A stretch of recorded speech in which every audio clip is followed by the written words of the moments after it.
Okay, so I was talking to Tina Caputo, our moderator for tonight, and she was telling me, I asked her about her background, and she gave me her resume, and then we were just chatting, and she said, well, I'm going to have to read this part because you're all going to love this. I wrote it as if I wrote this, but I didn't. She did.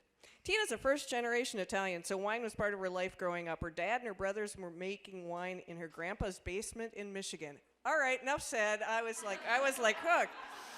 And apparently, she and her sister wanted to try the taste, but they were too young. Fast forward, she's now studying English, and she's working in a wine bar and a restaurant. And well, we know the rest of that story, don't we? She got hooked on the whole wine thing.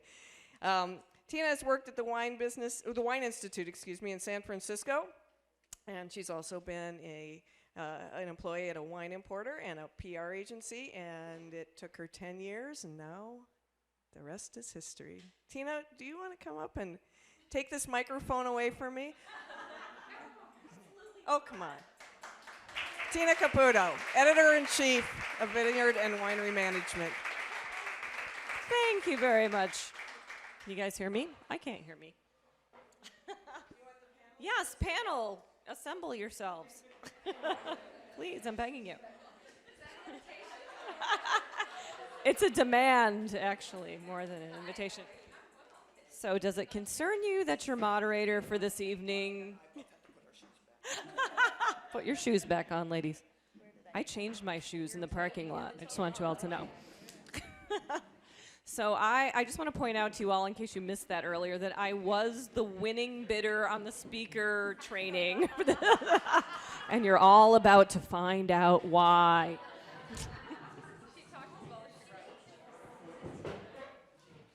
I feel like a little short person sitting here. Can you see me? All right. So I am going to introduce our fine, fabulous panel of women here tonight. This is an amazing group we have here. I feel like I should be doing the I'm not worthy. Okay. So I'm going to go right to right, basically, I guess, from where I'm sitting. So to my direct right, we have Master Sommelier, author and media personality, and entrepreneur, Andrea Robinson.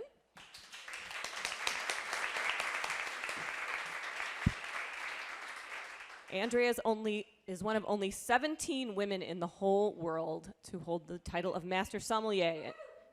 And she was the first woman to be awarded the title of Best Sommelier in the United States by the Sommelier Society of America. How cool is that?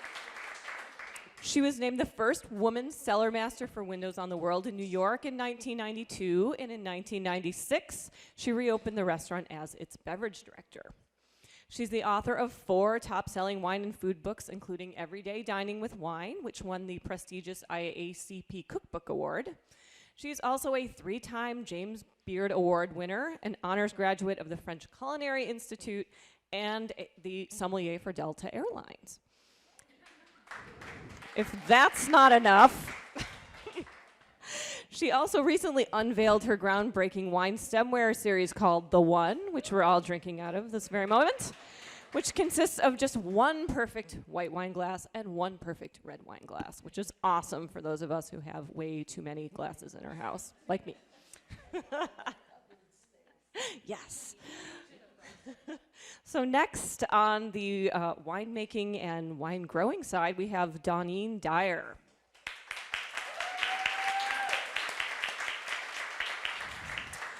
Dawnine earned her degree in biology from UC Santa Cruz, and she began her wine career in 1974 at Robert Mondavi Winery. Most of you probably know her as she spent 25 years as the winemaker at Domaine Chandon, where she pioneered the use of French champagne production methods in California's emerging sparkling wine industry in the 70s. Along with her winemaker husband, Bill, who spent 20 years making wine at Sterling Vineyards, she's a consulting winemaker for Sodaro Winery in the Napa Valley. She's also a partner in the new Napa Valley Cabernet venture, Meteor Vineyard. Along with her husband, Dawnine also makes 400 cases a year of Dyer Vineyard Cabernet, which you may have tasted upstairs and was fabulous, from their 2.5-acre vineyard in the Diamond Mountain AVA. Welcome, Dawnine. Next up, we have scientist, grower, and winemaker Carole Meredith. I should say Dr. Carole Meredith. Carole was a professor at the Department of Viticulture and Enology at UC Davis for 22 years until she moved on in 2003. We can't really call that retiring until you hear about all the things she's been doing since then. So along with teaching, she conducted research in grape genetics and used DNA typing methods to discover the origins of Cabernet Sauvignon, Chardonnay, Syrah, and most recently Zinfandel. Her research shed new light on wine history and dispelled long-held myths about the origins of classic wine grapes.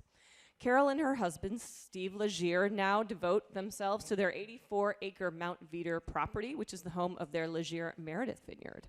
Also tasted some of her fabulous wine upstairs. Carole was a 2009 inductee in the Vintners Hall of Fame, and in 2010, Robert Parker called her Syrah consistently one of the great Syrahs made in California. Incidentally, Robert Parker was just announced as an inductee in the 2013 Vintners Hall of Fame, but Carole got there first. I love it. Finally, we have the fabulous Deborah Parker-Wong. And Deborah is a wine writer and professional wine judge. She is the Northern California editor for the Tasting Panel magazine, where she reports on global wine and spirits industries with an emphasis on domestic trends. She's also a regular contributor to Vineyard and Winery Management magazine, yay! Cheers, and Sommelier Journal. And she writes a drinks column for Examiner.com.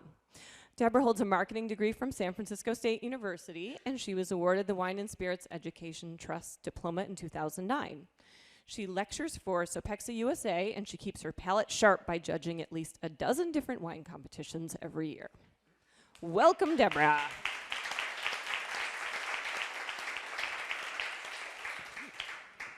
All right, so to get this rolling, I've sort of given you the where they are now kind of speech, but what I really want to find out from each of you starting out is how you became interested in wine first, and what brought you, dragged you, lured you into the wine industry, ensnared you.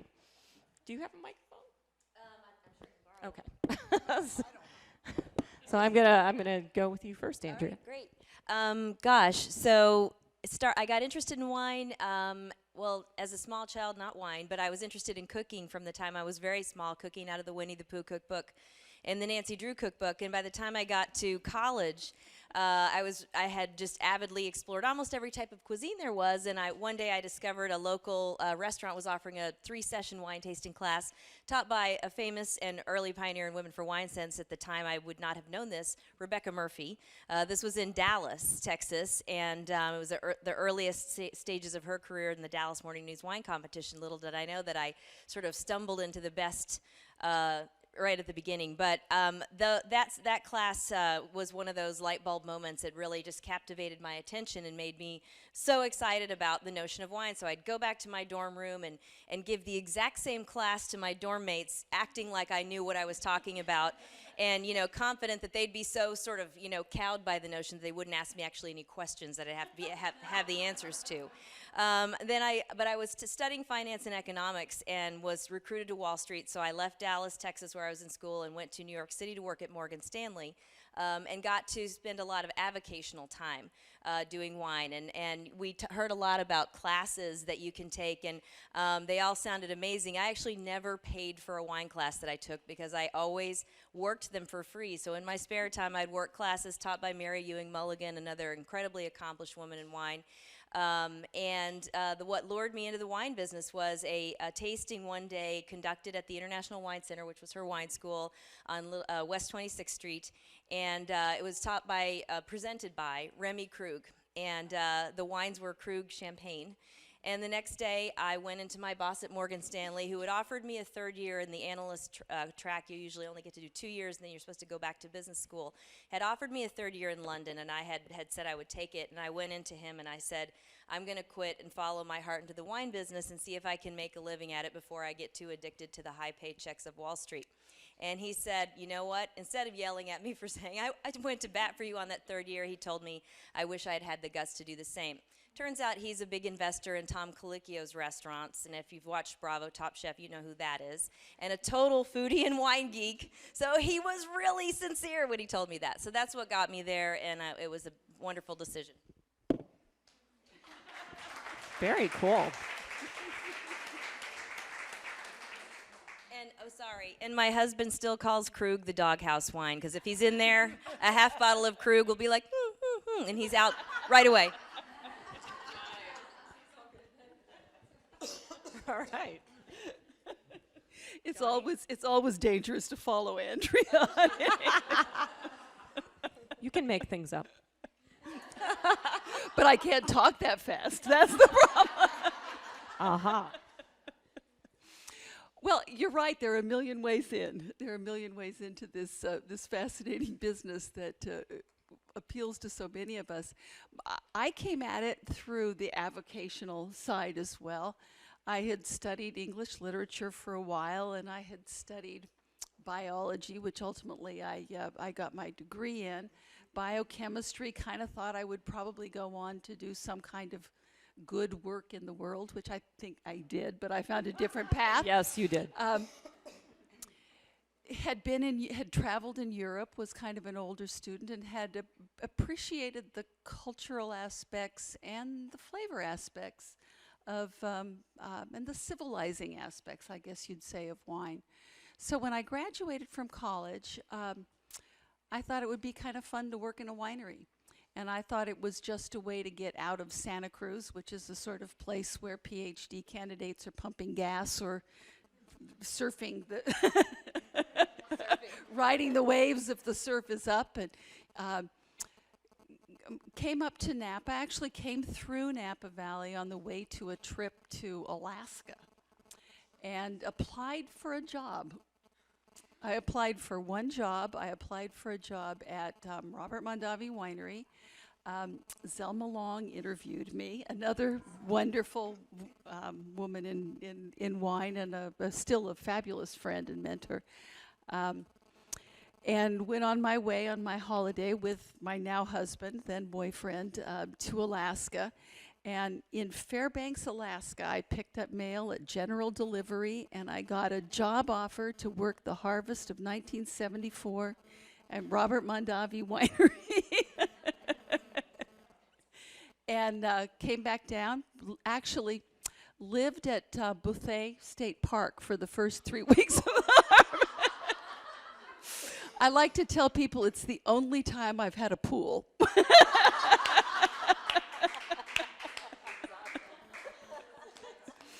But it was a very exciting time. I mean, and it really is important to know, I think, that timing does play a lot in these opportunities. But it was a, in 1974, it was not a given that Napa Valley would turn out the way it has. It was, in fact, really still coming out from under the prohibition, really the long effects of prohibition. We didn't have the right grapes planted in the right places. We didn't have much in the way of real understanding of what the grapes were. Things were called different things in different places.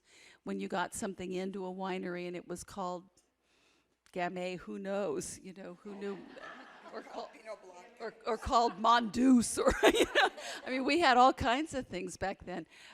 French oak barrels were kind of a new thing. I think the first French oak barrels came into Napa in '68. There was a lot of enthusiasm here locally, but really, truly, it was with people like Robert Mondavi, like the Davies at Schramsberg.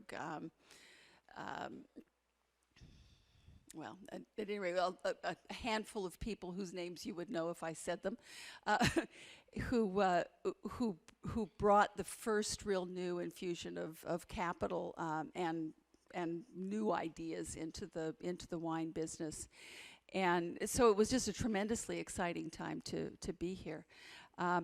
And one thing just leads to another. I had a chance, after working at Mondavi's, I had a chance to meet with the people who were starting Domaine Chandon from Moët Chandon. In fact, one of the founders of Women for WineSense, Michaela Rodino, was the first person that I met at Domaine Chandon. And that opened up an amazing, amazing opportunity to learn,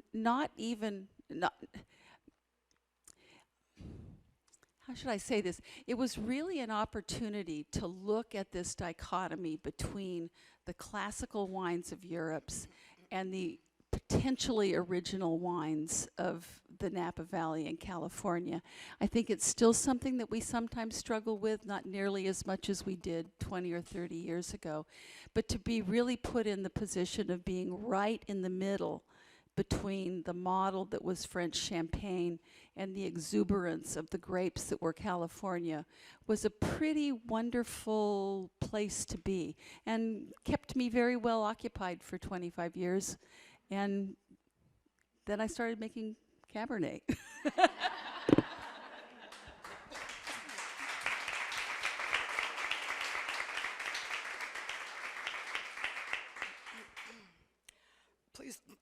Please excuse my cough. I seem to have acquired a mild case of tuberculosis this afternoon. Oh, no. I'm hoping it passes by 6 o'clock tomorrow morning when I have to harvest grapes. So, anyway, I never intended to get into the wine industry. I got in sideways, and that was long before there was a movie named Sideways. I just literally did get in sideways. My interest was always in science from the time I was a small child. I remember one of my very first books was The Golden Book of Astronomy. So I was always interested in science all the way through high school. Had a couple of inspirational teachers, and then went to college. And I went to college in the 60s. Any of you who are in my age bracket, I'm currently 64. So I started college in 1965. And if you were around in the 60s, you know that going to college was a whole lot more than going to classes. So during my undergraduate career, after a while, I stopped going to class. And I smoked a lot of dope. And I skipped a few final exams because I just didn't feel like going.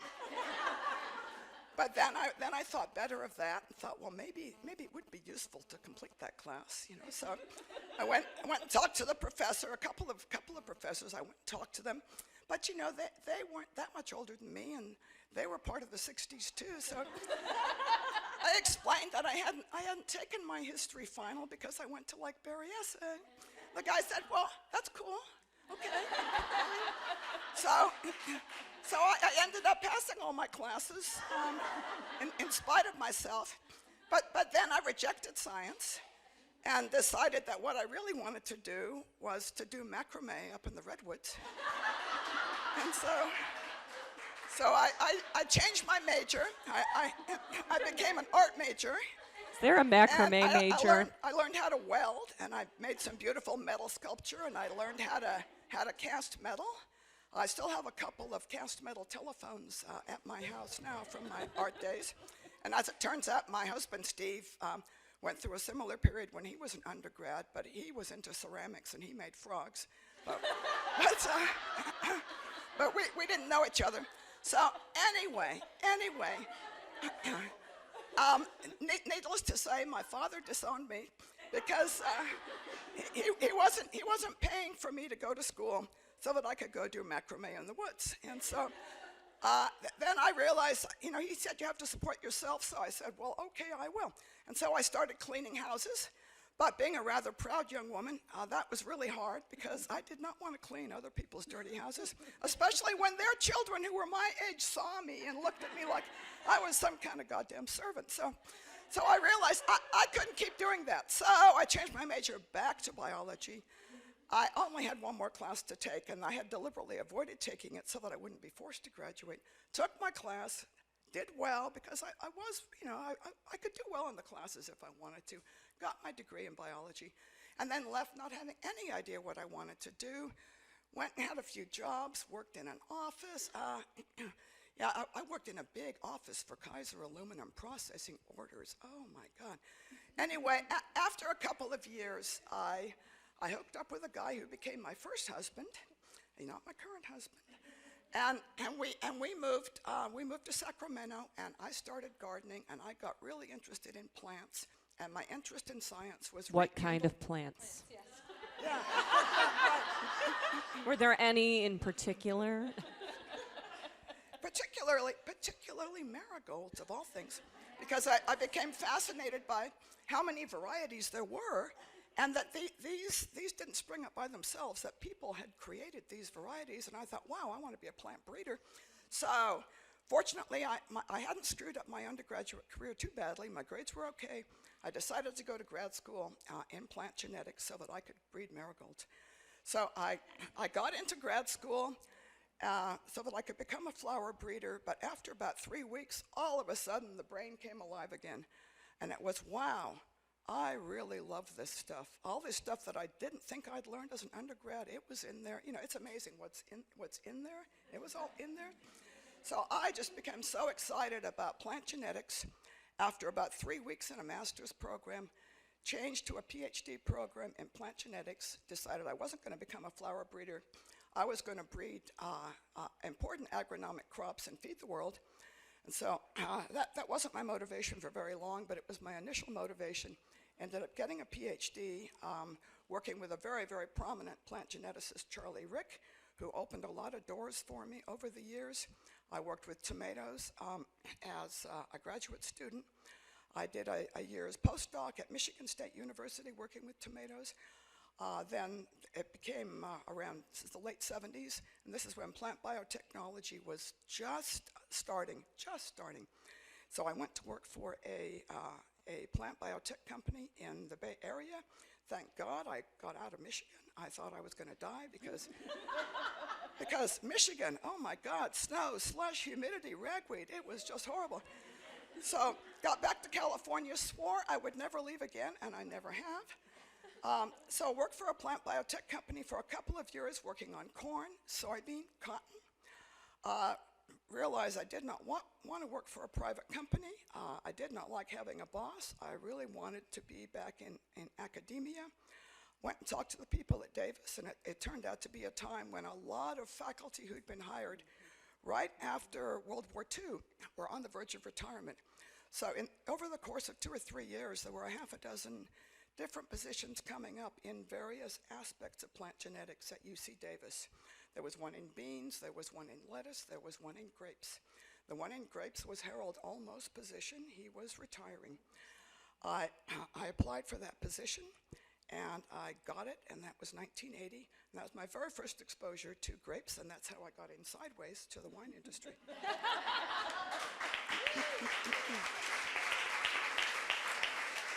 Were you a wine drinker before that point? Pardon me? Were you a wine drinker before that point? I was not really a wine drinker. I was, I certainly had never really turned down a glass of wine, but knew nothing about it. The second, so I only started to learn about wine as a faculty member at Davis, but then it was when I joined the department there, and I was with husband number one at the time. But we fell apart because he was trying to live his life through me, if you must know, and I didn't want that. And so we split, and then I met my current husband, Steve, who was a graduate student in the Department of Viticulture and Enology, and also a research associate. And so we got together shortly thereafter, and then ultimately we both left our day jobs. He was working for Robert Mondavi. He left that job. I left my job at Davis. We started our own business, and so that began my second career in the wine business, which is very, very different than my first career.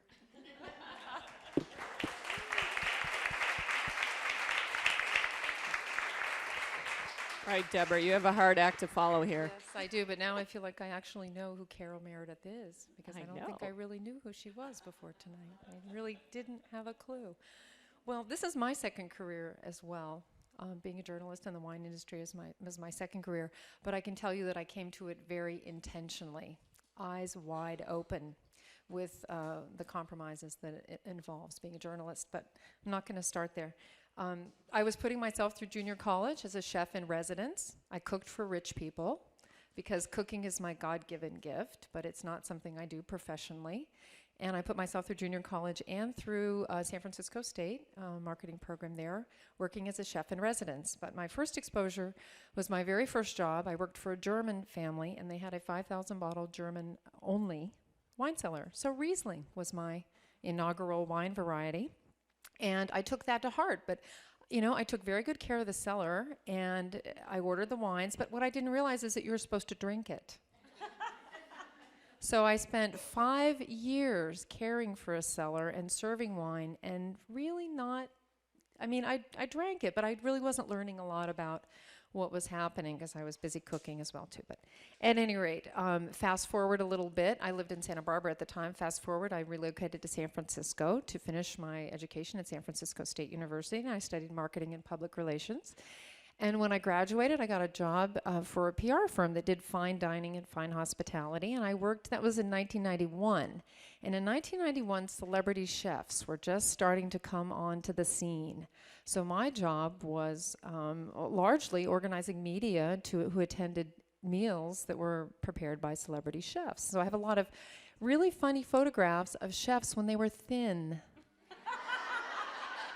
Emeril Lagasse, Charlie Trotter, a few other names. You should bust The those early out, days. Deborah. You know, you should bust those pictures out. Yeah, well, you know, I'm think waiting there's for a the right market for that. moment, maybe one of these days. So at any rate, I enjoyed working in the fine dining, fine hospitality industry, and I ate a lot of fine meals in the early 90s, and I was exposed to a lot of good wine and people like Tim Gazer. Tim Gazer worked for Cypress Club, and it was one of the first restaurants that I worked with, and Tim was a busy guy, and he was a serious guy, and there was some intention to the work that he was doing, and the people that worked on the floor for him were very conscious of the work that they did, and I noticed that. So when my life threw me a curveball, I decided that public relations maybe wasn't the place for me. I had migrated from fine dining hospitality in 96 into the high-tech business because high-tech was calling. 96 high-tech was booming. They needed PR people. They needed people who were skilled and knew what they were doing.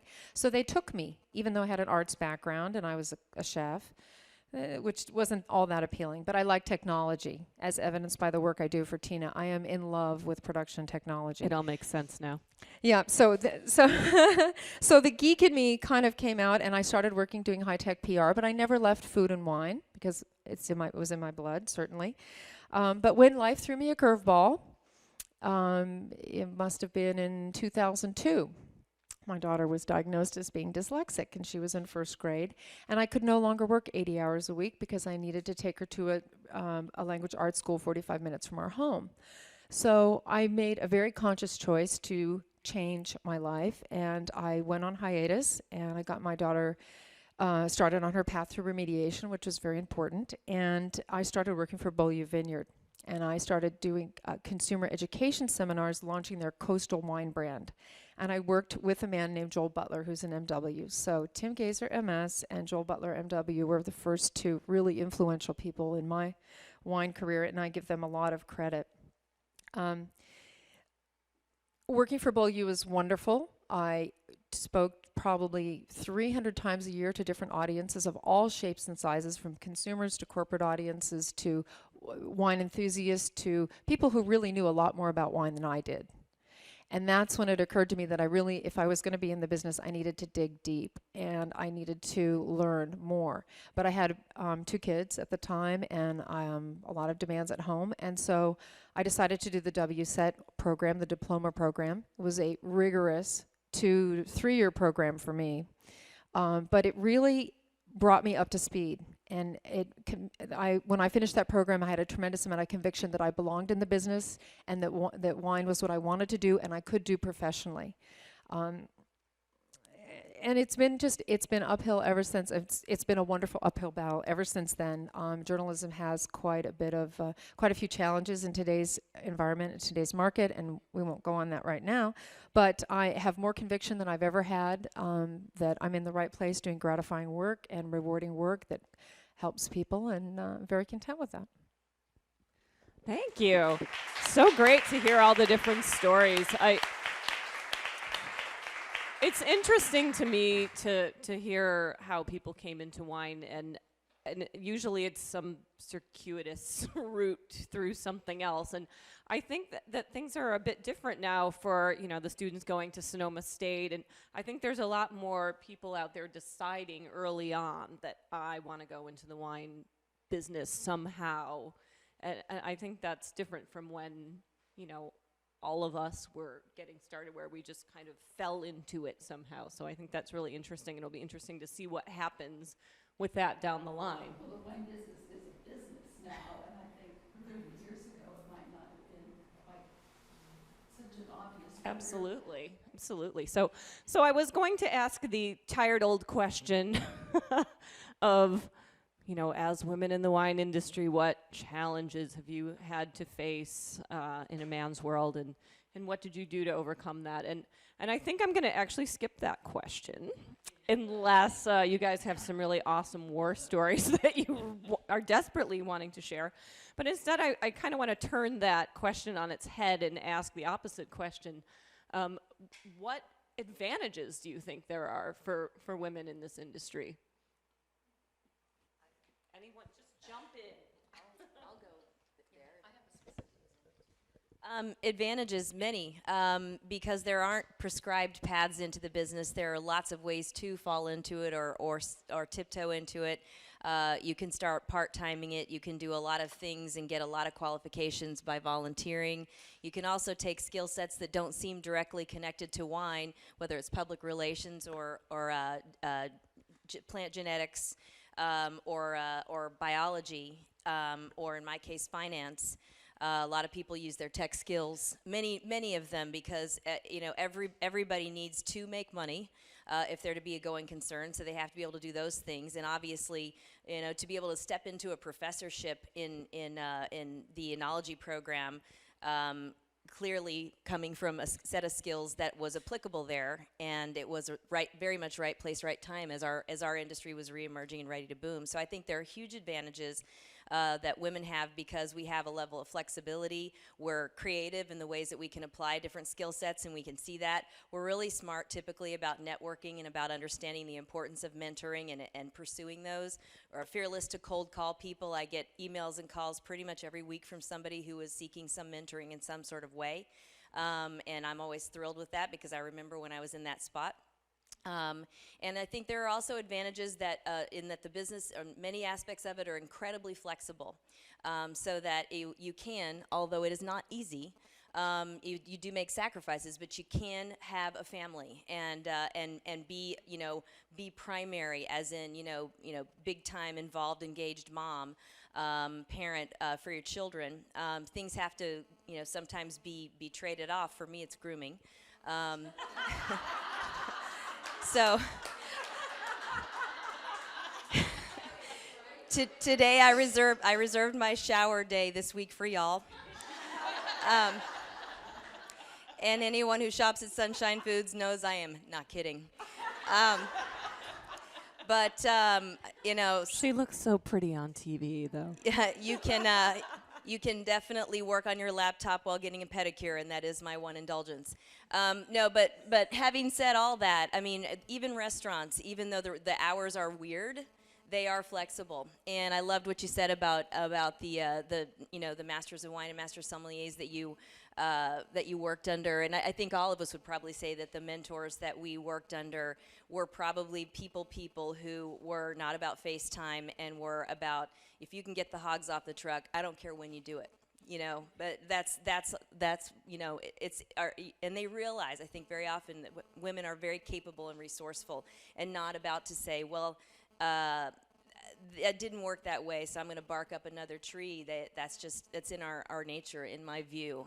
My husband, who's a Fortune 50 president in the corporate world, always overcompensated in terms of like seeking out women for his positions because he knew that they would think about things in a completely different way from what he did. So I think there are huge advantages for us, and that was a little long. I'm sorry.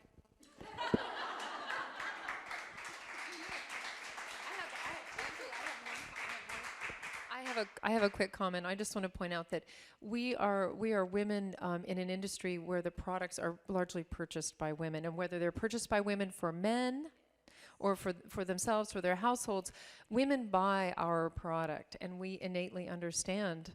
I mean, there's an innate quality to that. We're women, and we're selling products to women. And I can think of a few very successful women who have developed wine brands and who have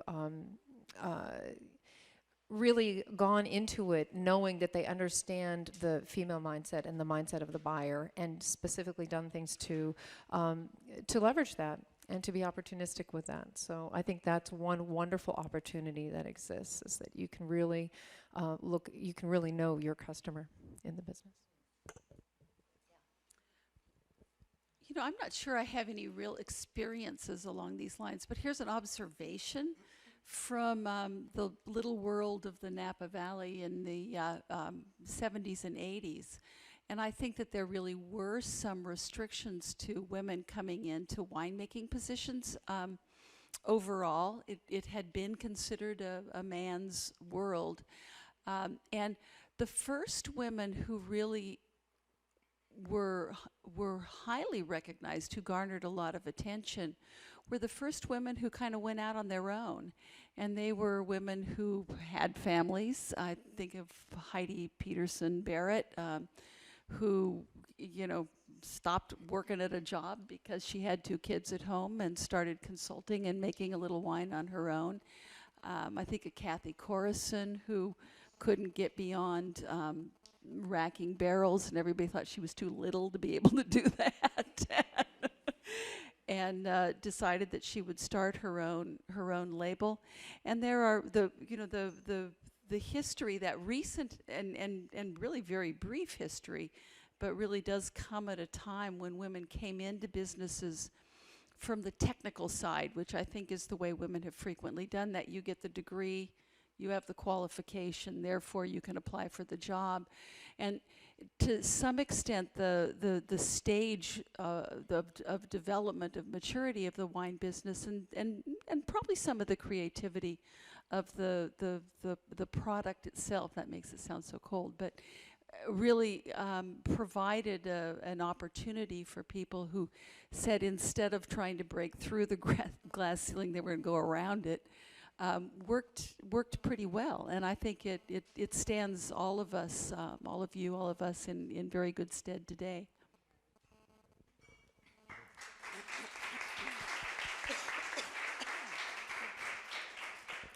I might just add that most of the women I know are technical. They're on the production side of the wine business, and I don't think they think of themselves as women in the business. They think of themselves as competent people in the business. And it may well have been, 20, 30 years ago now. I started at Davis in 1980 and saw a lot of women go through that program, and the number has increased over the years. But now I really don't see much distinction made between the female students and the male students. It's the good students and the students who don't get in the first place.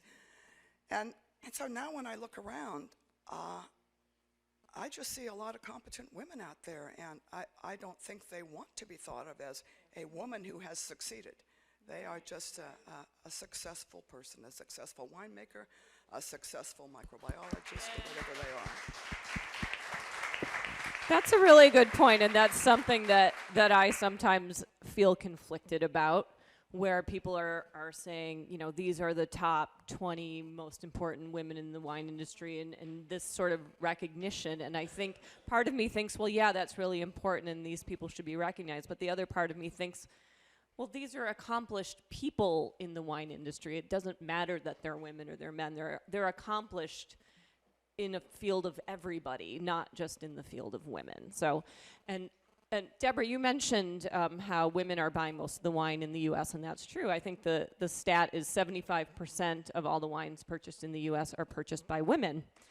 And I think it took a really long time for the wine industry to sort of realize that. And once they absorbed the information, I think especially some of the larger companies started specifically going out there and trying to target women with specific products created just for them, with awesome names like Happy Bitch, Mommy's Juice, things like that. And you might guess how I feel about those products, but I'd like to get your take on that. Do you think that's a good, should we be flattered or should we be insulted? I'm sorry, but none of us who, would go out and want to buy a fancy, sports car with a convertible top would ask for a pink one. We would want black or red just like any boy. But I don't know. Anyway, I think I sort of get it, but I do think that I think Dawnine used the word condescending, and I agree with that. I think it's very much about, let's try to sell to a concept that we think she cares about, and I guess to try to have a little bit of a sense of humor about it. It's very much around, though, the sort of everyday wine and not in any way sort of the wine consumer that's at that level where they're going to think about it intellectually or culturally, or like, wow, wine has been like critical to human existence since prehistory, or wine is a part of every important occasion and every unimportant occasion, or it can be. And I think so when you talk about the 75% is at sort of a different level, is at a certain level, and then there's the wine that, by and large, I think in high proportions is purchased by men, and that's the very high-end wine where it's kind of a cerebral experience. Sometimes it's a badge experience. You're not talking about, I want a beverage with my meal. That's like, I want to impress you, and that's okay. I mean, a Bentley is not transportation. Exclusively. So I think that those are marketing efforts, and I understand that people need to grow their business, and there's certain types of companies that have expectations on the part of publicly traded, shareholder boards and all that stuff, but I don't think a whole lot of them, and I think they're not trying to do anything to bring somebody's palate along or teach them anything much.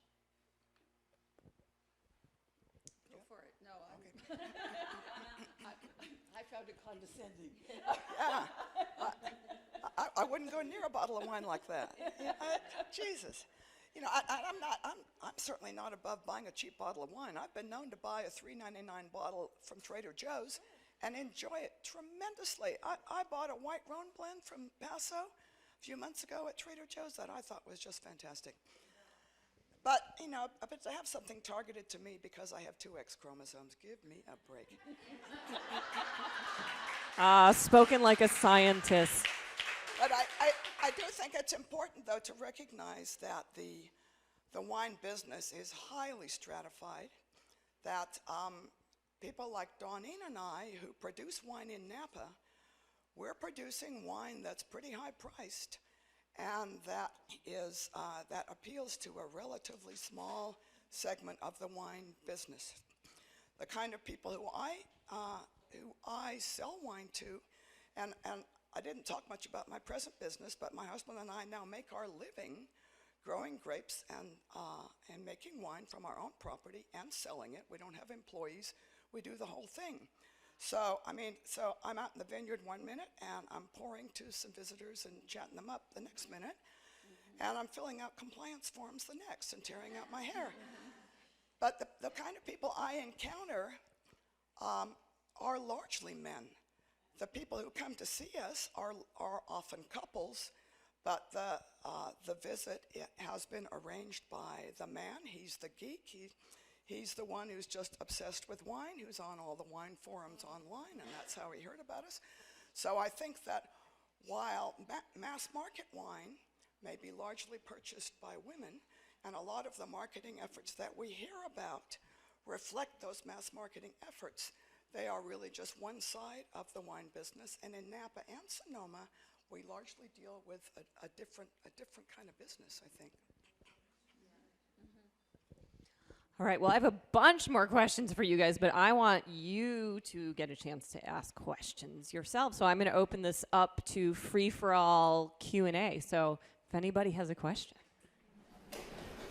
My name's Renee, and I want to go along with this discussion because so much attention has been put recently in the media about women's increased purchasing power and how women are getting much stronger economically. And yet we do seem caught with this dichotomy. Either we have these dumbed down wines called flirt or stiletto, or I've seen wine being marketed towards women in a very feminist agenda of this was made by women winemakers for wine for women specifically. But how do we push smart women into the category of a wine connoisseur? I recently held a tasting for some very, very smart women venture capitalists in Palo Alto who are very competent at their jobs. And yet when it came to wine, they all said, oh, I don't know anything. Oh, yeah, when you'd ask them something, oh, I'm too shy. Well, it seems like even in the meeting room, they would have to say something 5 times that a man would say once, but they can say it with conviction when it comes to their business, but when it comes to wine, they just clam up. So how do we get women into the higher level wines, not in that dichotomy of, flirt, skinny girl wine, or wine targeted for you because of your ex-chromosome because it was made by a women winemaker?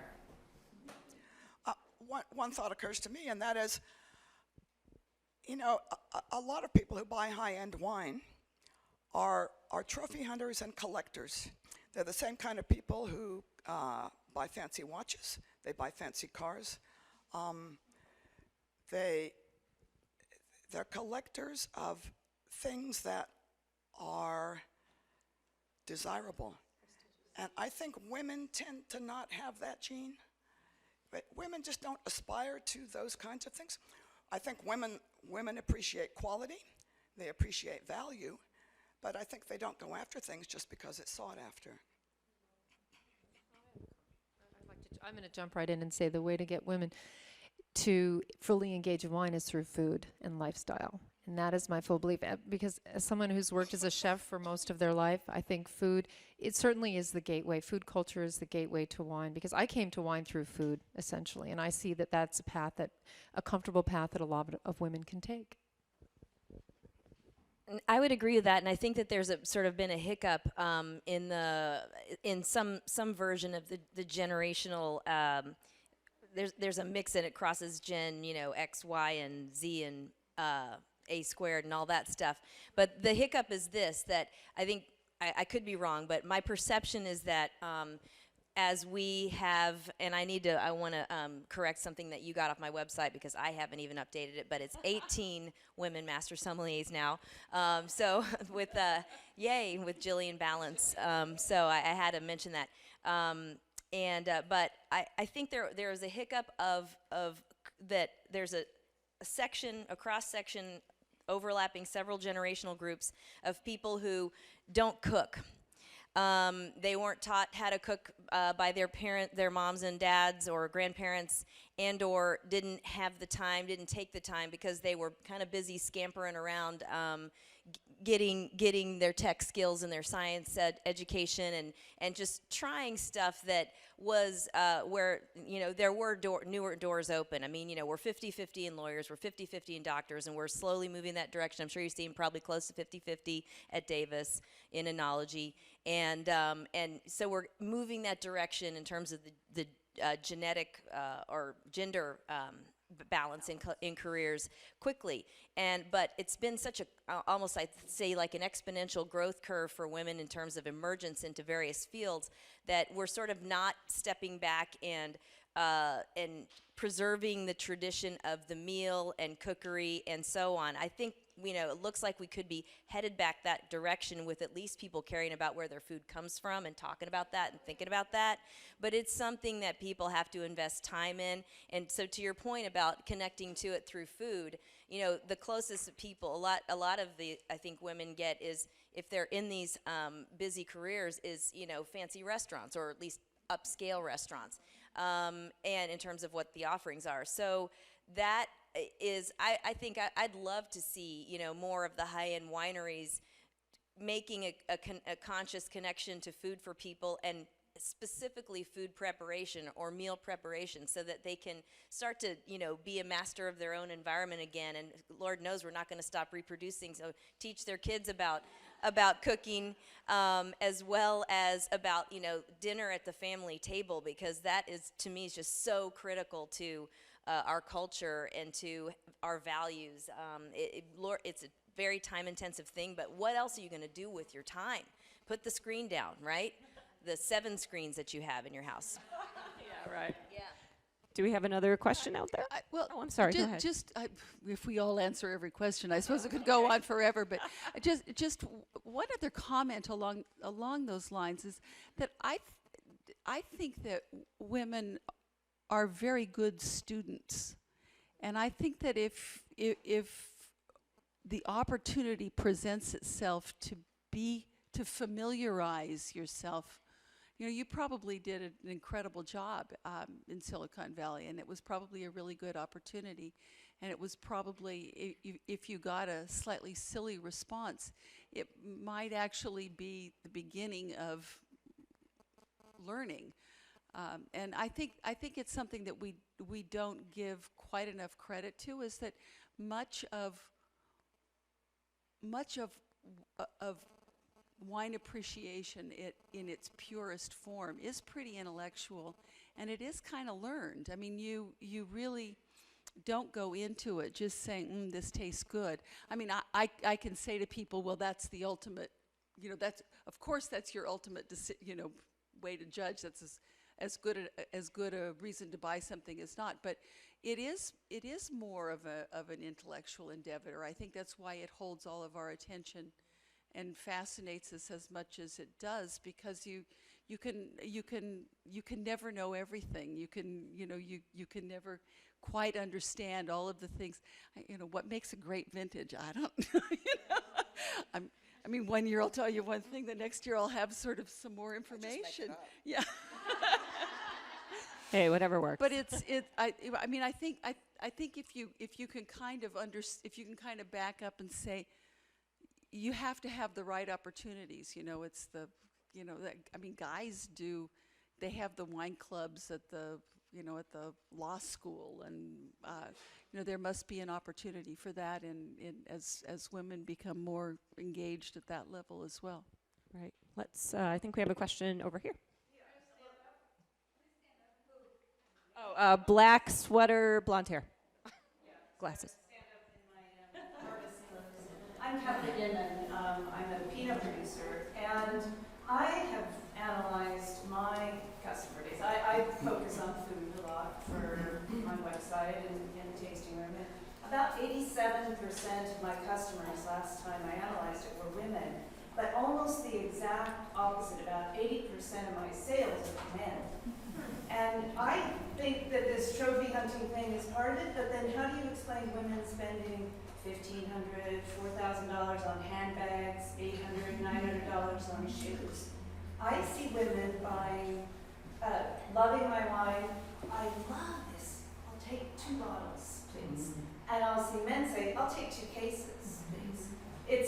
It's something different, and I don't think it's about education, because I find really savvy, lots of young women come to my brand, and I find they're really knowledgeable about wine, and they're interested in the education. I just think it's women.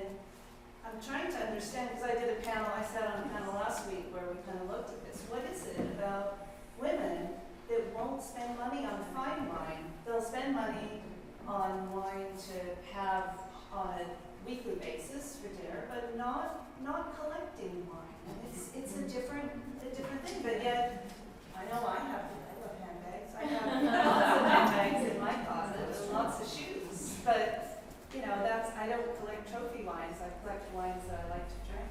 But anyway, I think it's kind of a comment, but it's a different. I think we make a mistake when we talk about what can we do to make more women interested, because I think women are really interested in wine and food.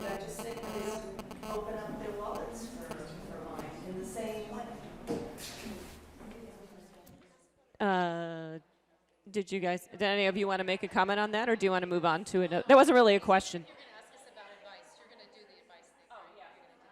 Hopefully we'll still have time. Yes, way in the back. So Deborah said that she found, or she mentioned that women are the buyers. They're doing the grocery shopping, they're buying and buying this and that. And then Carole says, well, coming to my winery, they come as a couple, and the man does the buying. So looking at that, what do you think is the basis behind that thinking? And also, what you just said about the women buying the less expensive, 2 bottles of wine, but they'll spend hundreds and thousands on Gucci bags or whatever. And men are buying, you know, a couple of cases. So I guess my question is, what do you think is the mindset behind that? Because you can look at China now, and China is a man's world. I mean, I don't know how many women back over there are wealthy, married to wealthy men or whatever, and buying the wine. So I'm assuming it's the men because men are the premise in the Asian world, and they are buying these very high-rated and expensive wines. So what do you think, what is that thinking behind that? I mean, can we really delve into the brain and say, you're the research scientist, can we delve into the brain and say, you know, there's this wine right here that women spend a lot of money on Gucci bags, but they won't spend a lot of money on weddings. What is the family thinking on that? Yeah, persons. Is there a switch?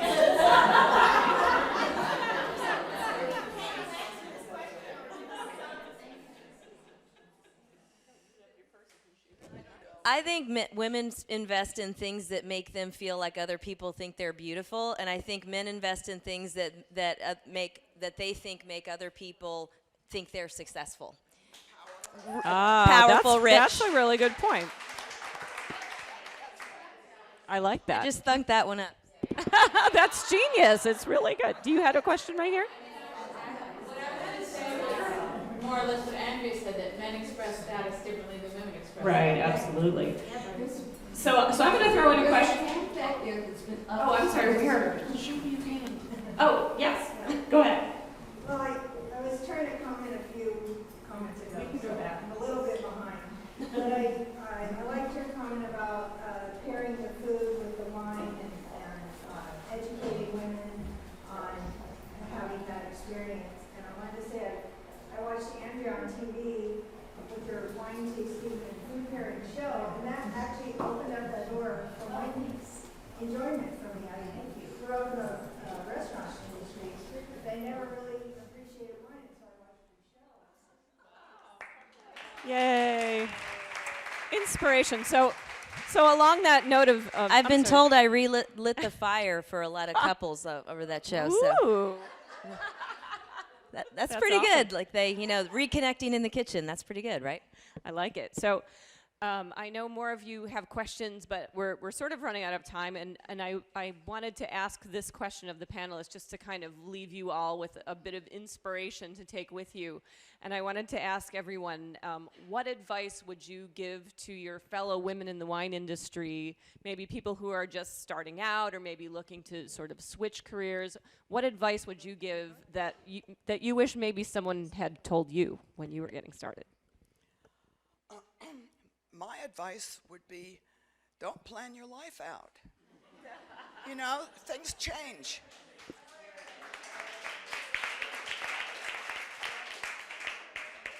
I'm sure not where I thought I was going to be, but yet I couldn't be happier. You know, so I can't remember who said this. When you come to a fork in the road, take it.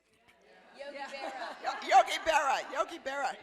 I mean, I would say just be open to opportunity, and if you find your interests changing, that's okay. If you want to make a big change, you know, I mean a huge change, if you want to leave your marriage, that's okay. If you want to leave your job, that's okay. I remember when I decided to leave the university, I was doing really well there. But I decided to leave because I was trying to do our wine business, and I had two 60-hour-a-week jobs. Couldn't do them both. So I decided I was going to leave one of them, and it was clear that I was going to leave the university because it was a grind, because I had lived in Napa for a long time. I was commuting. But then I thought, oh my God, nobody leaves a tenured professor's position. You know, this is a lifetime job. You're supposed to grow old and die in your office, you know? But then I started thinking about it, and I thought, you know, I can leave. And I remember somebody saying to me, in fact, it was one of my wine customers who said to me, after I left, he said, how could you do that? How could you leave when you were at the top of your game? I said, well, it's just what I wanted to do. And, you know, I've never looked back, and I feel really great that I did it. And now I'm having a second career that is just worlds apart from my first. But it's all good. It's all good, so don't be afraid.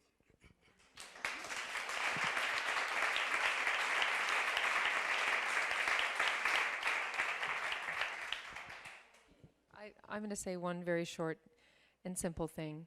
It's to try to have an understanding of your definition of success. Because my definition changed. It changed radically. And it included the word balance. And I have been successful. I do have a balanced life. I have a flex-time job that fully engages me, and I do have time for my children. There was a woman who recently I met from New York. She wrote a book, and on the dedication page she said, I dedicated this book to my children because it was their time that I used to write this book. And as much as I admire her for authoring a book, and as much as I want to write a book, that's not the dedication I want to write. So, I mean, I have a real, a humble and grateful attitude about the work that I do because it allows me time for my family, and that is absolutely a priority.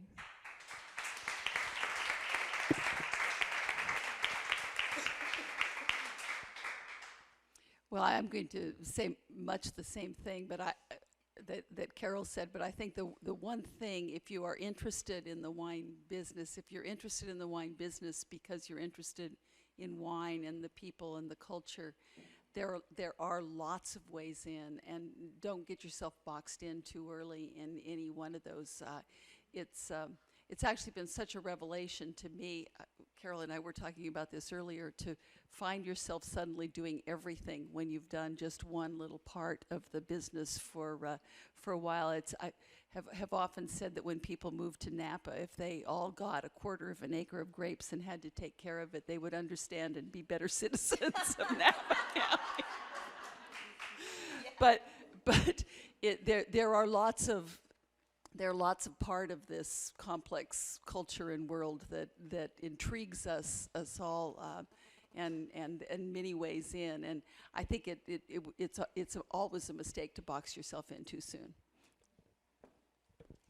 Totally agree with all of that. I would say they reinforce the importance of mentors. Absolutely, it's really important to have them and cultivate them, and because they're busy people, if there are ways that you can think of that you can add value to what they do in some way, that's always helpful.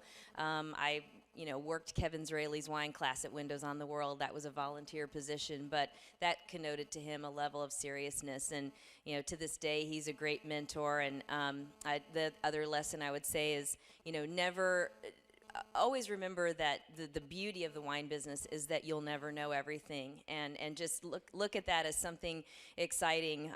Every year on my birthday, Kevin used to call me and pull out the file that he kept of memos that I used to write to him about all these things that I thought he needed to know, and my husband showed me this CD of a game he had called "You Don't Know Jack," and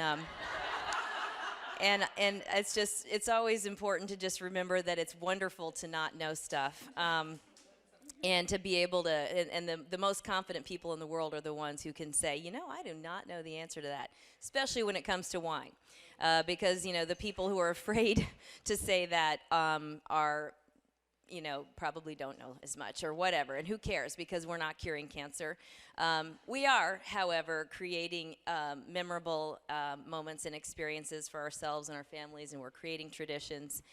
We're maintaining traditions, we're maintaining agricultural land, and we're maintaining beautiful aspects of a very, very long, human part of life. So that is really important, because if you don't have good experiences on a daily basis, you get sick and die young.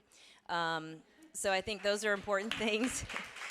And then I would also say, remember the skill sets that you have and figure out, how can you be resourceful to apply them in unique ways in the wine industry. And when it comes to the family piece of it, don't sit there and say to yourself, and give this advice to any young woman, don't try to figure out when it's going to work out. Just don't try to plan for it. Like you said, it's just going to have to happen one way, shape, or form, and you'll work it out. It takes a village, and even if you don't have 7 family members within 7 miles to help you with your kids, you'll figure out a way. So to do your job and your kids, and that's important for them to see you being a completely fulfilled person, and to learn how to be flexible, because that'll teach them what the real world is all about. Well, thank you so much to all of our fabulous panelists. Thank you, Andrea, Dawnine, Carole, and Deborah. I wish we had time for more questions, because this is really fun. But I think we have to adjourn, and those of you who were the winners of auction items, you can pay for your goodies upstairs. Can I pitch one more thing? Just go ahead. This is just real quick. And I when Renee was talking earlier, I was going to remember to say this, and then I forgot completely. But I actually was one of the docents for that viticultural trunk back in the early 80s.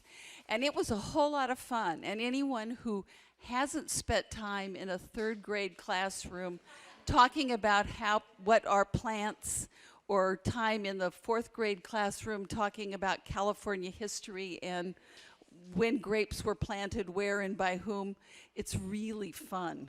It really is fun.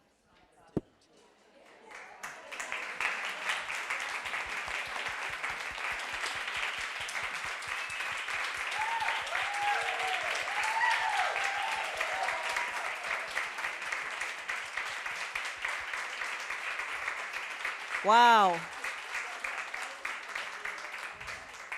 Okay, so what do we do for an encore? I don't know. We'll plan something 5 years from now. Thank you, ladies. We truly, truly appreciate it. I'm going to give you a few quick reminders, but first I'm going to take 30 seconds and say what I learned tonight. I can trade off grooming. I could probably do pot and wine pairings, and I'm not going to allocate that to any one person. Let's see. There's a few things else. Okay, enough. I don't want to embarrass everybody, but boy, I've got notes, and I'm connected to the Sonoma Index Tribune, so you just wait and see what we write about that. Anyway, we thank you all very much. We have lovely parting gifts for you, and you're stuck with us because we're going to call you back. Thank you all for attending. I just want to give you few housekeeping items. Make sure you drop your name badge off at the back of the room. December 13th is our holiday party, and I have everybody to thank, especially these fine ladies and everyone who poured tonight, everybody who donated. We truly appreciate it. Thank you.